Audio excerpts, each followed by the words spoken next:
All mimes are wizards, but not all wizards are mimes. Welcome back, faithful listeners. Yes, it's still your temporary host, Sam Enfield here, and this is the Spirit Box Radio Advice and Community segment.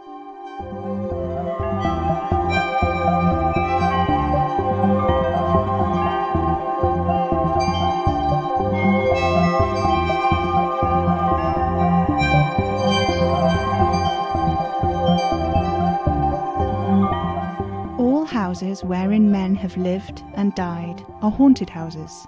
Through the open doors, the harmless phantoms on their errands glide, with feet that make no sound upon the floors. But, of course, not all ghosts are so considerate, and some of them really stomp around, and they can even leave a mess behind, which is why I'm pleased to tell you that this week's edition of the Spirit Box Radio Advice and Community segment is sponsored by Stykler and Stykler, Ablutionary Specialists. They're here to take care of all your cleansing requirements, both physical and spiritual. I'm excited to be working with Stykler and Stykler today. It's my first sponsored episode. How exciting! Of course, it wasn't clear if they realised if Madame Marie was gone. I'm not sure they actually even listened to the show. They kept calling us Sandwich Box Radio. How funny! I can see why they got on with Madame Marie so well. Useful, given how much she has used their ablutionary services. Roxy from Penzance says she has an excellent experience with Stykler and Stykler following a period of hauntings in her home, which left large muddy footprints all across the walls and ceilings.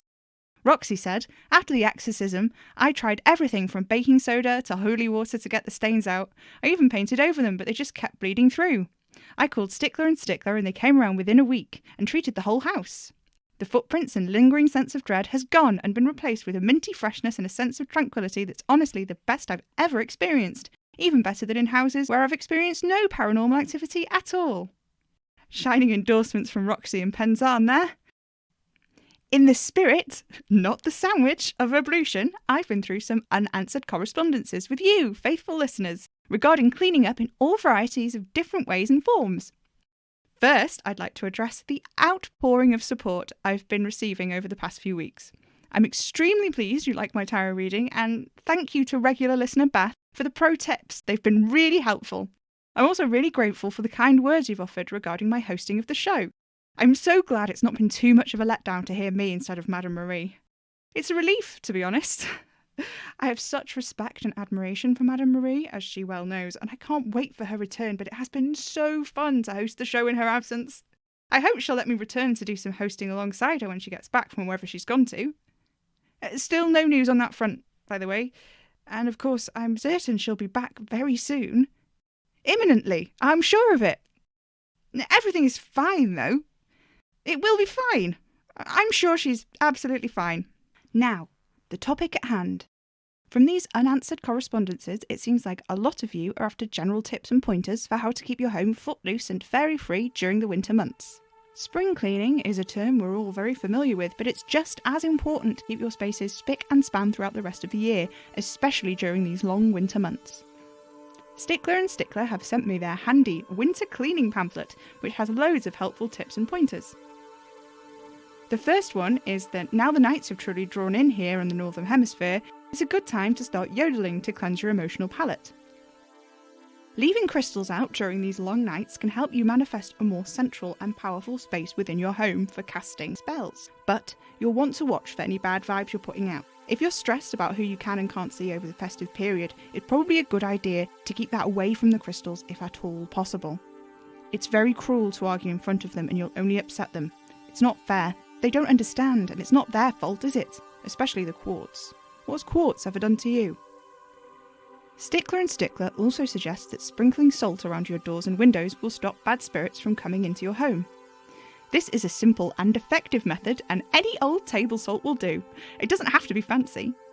The pamphlet does warn that salt lines are absolute terms and they don't do nuance, so make sure that you only buy the good vodka if you're going to try and bring it over the lines. One of the easiest spiritual cleansing tools is a clump of sage. Simply buy a bundle from your local greengrocer's, apothecary or arcanist shop and light with a match, lighter or open flame. If you walk around your house wafting it about, this will clear your home of nasty spirits and general ill intent. Just make sure you stay away from smoke detectors and any family urns. Sage is, of course, also a core tenet of the Christmas or Yule feast, being a key component of stuffing. This is, of course, to make sure that the entire meal has as good a vibe as possible. It might be wise to add a little extra sage if that uncle is coming to your Christmas dinner this year. Another plant which gets a lot of attention this time of year is the fir tree. I love an excuse to drag a tree wholesale into the living room and cover it with glass and bone decorations. It's such a delight. A highlight of every winter was cutting the tree free of the ropes looped around it for transportation and letting its spiny branches hang out in their evergreen glory. Whilst fir trees are very beautiful and can help ward off bad spirits when treated correctly, always make sure your tree has not been marked with any curses or mould spots before you bring it inside. If there's a particular tree you've fallen in love with but it's been committed to the will of something less than savoury, filing off any sigils will usually do the job of getting rid of any unwanted spirits. Fir trees are incredibly hardy things and can usually make a really good comeback after they've been possessed. Just ask the guy who had a fir tree growing in his lung. Hysterical! Definitely the best sense of humour of all the non-deciduous trees. Not great in a crisis though. There are loads more fabulous tips for cleaning and cleansing your home from Stykler and Stykler Ablutionary Specialists, and you can read them for yourself in their great Winter Wonderland cleansing pamphlet. To get a copy of your very own, simply whisper your intent into the void in the dead of night and one will arrive within 3 to 4 working days. Pamphlets cost £3 each and will be charged in loose change from down the back of your sofa at the most inconvenient moment. It's been a busy week on the Spirit Box Radio message boards as more people have been trying to contact their dead loved ones in the lead up to the holidays. It's been great to see people using the boards properly to avoid doubling up on their communing attempts, and it seems like loads of people have been able to get through to their relatives, which is wonderful news. I must remind you, however, faithful listeners, that the Spirit Box Radio channel should only be used to contact inane or mundane spirits, like dead people you knew or presences in your home, and should never be used in an attempt to contact beings of a truly arcane nature. Spirit Box Radio will not be held responsible for any possessions, property damage or death which may occur as a result of this. Board user CovenBabe666, please stop trying to organise a group seance using our service and message boards. Thank you. It's been a quiet week for the PO Box. We've had several requests for tarot readings, but they've all been about the forthcoming new year, and I think it's a bit too far in advance to do those yet. Otherwise, we have received a thank you letter from regular faithful listener Beth, who successfully used our service to cheat on her Maths A-level resit. Congratulations, Beth! We've also had several telegrams this week, most of them being quite inane communications. Several asking me to turn off a radio in the office, but like I say, there is no office in the recording studio and there is no actual radio set in the studio itself, though we do broadcast from in here, of course. Whoever is sending these telegrams, please stop. It was quite funny once or twice, but 47 is really getting too many. Speaking of excess, does anybody else keep a dream diary? Madame Marie told me it was a great way to keep a clear head. Writing out your dreams as soon as you wake up can help declutter your head and allow you to move on with your day. This advice was particularly helpful to me, as for as long as I can remember I've suffered from terrible nightmares. This week I actually had a nightmare I've not had for years. It's a pretty strange one really. It's about what I can only describe as the rose room. It has rose wallpaper, rose curtains, rose bed sheets, little teacups with roses on the side, a rug printed with roses, and the smell. A thick, heavy smell, the smell of a grandmother's neck. Old face powder that's not quite white, not quite pink. And it smells of cloying, saccharine imitation of rose. In the dream, my head was filled with the smell, mingling with the stink of my skin. Pinks bled from the wallpaper, smattering onto my arms. Petals and blooms spread themselves against my chest. The thorns scratched their way down my throat, clawing at my stomach, puncturing my guts. The leaves scraped against my eyes, sucking out all the moisture, rustling and crunching at the corners, leaving a trail of musty green dust. The more I fought, the more tightly the thorn vines dug into my flesh. When I woke up, my arms were covered in scratches. Isn't that funny? No, I've never been a fan of floral wallpaper. I do love actual flowers though, which reminds me I must give my thanks again to Oliver from the Hatfield Caboche for the beautiful bouquet you sent. Although, from the card tied to the stem of one of the roses, I think there has been a little bit of information lost in translation. I'm not taking over from Madame Marie as the host of the Advice and Community segment. I am just stepping in. Temporarily. Until she's back. Which I'm sure she will be. As you seem to know Madame Marie, Mr. Oliver, if you have any information about her whereabouts, once again, I implore you to get in touch. Send an email, write to us, even send another bouquet if that's the only way you feel comfortable communicating with us. I don't mean to sound ungrateful, I truly do appreciate the bouquet, although I'm not entirely sure what some of the more unusual blooms you've included in it are. I would love if you could include descriptions of them next time, assuming there is a next time, that is. Not that there would be. There's no reason there should be. It would be lovely if there was, though. In fact, I would order a bouquet and pay for it myself, only I couldn't seem to find any Hatfield capoche online locally, and whilst the name is printed on your cards, there is no address. So if you'd like to get in touch, Mr. Oliver, I would love to order more flowers from you. I've put the new bouquet next to my bed, but it would be really nice to have one in the entrance hall and the kitchen as well. I love fresh flowers. For a while I actually tried to keep houseplants, but I've never had much luck with them. They do perfectly well for a week or so, and then they just sort of shrivel up and crumble into dust when I touch them. I always follow the instructions on the tags to the letter, but it never goes very well for me. I don't know why. It was the same with my poor hamster. Poor Bernard. Oh well. What on earth? Faithful listeners, there is a phone in the recording studio. It's on a small round table pushed up against the wall. It's covered in dust. It's one of those old-timey looking phones with a circular dial on the front and a receiver attached by a spiraling cord. The cord in particular is very grimy. I think I can reach it from the desk. It's like, sticky, like honey, but on my fingers it's sort of a rust red and it smells like, sort of musty, almost damp, you know? Like an old bedroom that's been sealed shut for a really long time or something. Faithful listeners, the phone in the studio is ringing. The phone in the studio that I'm sure was not here just moments ago is ringing. I don't know what to do. Should I answer? Perhaps not, and yet. Oh, I'm just going to do it.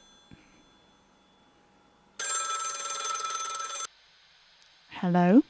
Sam, what the hell are you doing? I'm on the air. Well, I know that, don't I? I'm listening to you right now. You are? How do I sound? Am I doing okay? No, you bloody well aren't. What the hell are you gone down into the studio for? You know you're not supposed to be down there. Well, now, it's more like... No, stop it. I'm not bloody Kitty. I will not listen to your excuses, Sam. You know you're not supposed to go down into the recording studio. It's for your own safety, Sam. What does that even mean, Anna? Well, I don't know, do I? Something, though. It means something. Come now, Anna. You don't believe in any of this superstitious stuff. No. I don't believe in ghosties, I don't believe in ghoulies, and I don't believe in things that go bump in the night, but I certainly believe in knowing what's good for you and what isn't. And you need to stay away from this stuff, Sam. Don't you know what happened last time? Last time? I have no idea what you're talking about. You're impossible. Did you know that? I swear to God, when Em shows up, I'm going to tear her a new one for leaving you in charge. Well... You mean she didn't even give you permission to do this? Sam, are you completely off your rocker? Do you have any idea the risk you're putting yourself in, sealing yourself up underground like that and meddling with stuff when you've got no idea? She did leave me instructions. You know full well that's not what I meant. Well, what are you going to do? Show up here and pull the microphone out of my hands? If you won't see sense. Well, good luck to you. I locked the door before I came downstairs. I can pick locks. Ooh, but isn't that illegal? That's not very lawyerly of you. What will your fancy lawyer fiancé think about that? He'll think exactly what I tell him to. I'd rather continue this conversation not on the air, if you don't mind. Actually, I do. Sam. No, the faithful listeners have a right to... Anna? Hey, if you're still listening, you better not be on your way over here, Anna. Ugh. Even if she is on her way, faithful listeners, we're actually almost at the end of today's segment. Anyway, sod Anna. Stykler and Stykler have left me with a final message about cleaning to wrap up this very special sponsored episode of the show. So I'll run that through now just in case she does decide to show up. Remember to and really get into the corners of the... Otherwise, you'll never be sure if you really got out. Can leave a really nasty stain. So just make sure if you're going to do it outside or on a tarpaulin. Thank you so much for tuning in, faithful listeners, and a huge thank you to our sponsors, Stykler and Stykler, for supporting the show. To get in touch with Stykler and Stykler, simply onto a swatch of cloth, or alternatively, into it, and they'll be with you in a jiffy. And that's all for tonight, folks. I've been your temporary host, Sam Enfield. This is Spirit Box Radio's Advice and Community segment. Thank you for listening, and good night.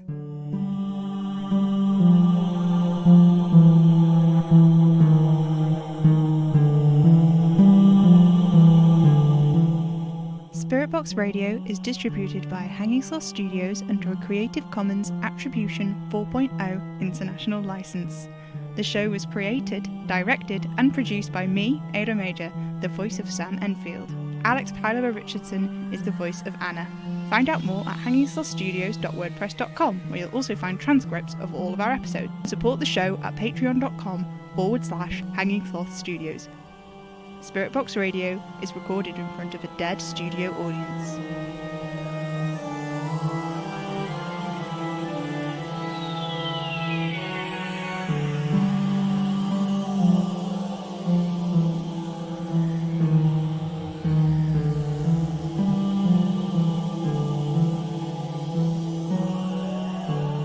Tune in, get spooky.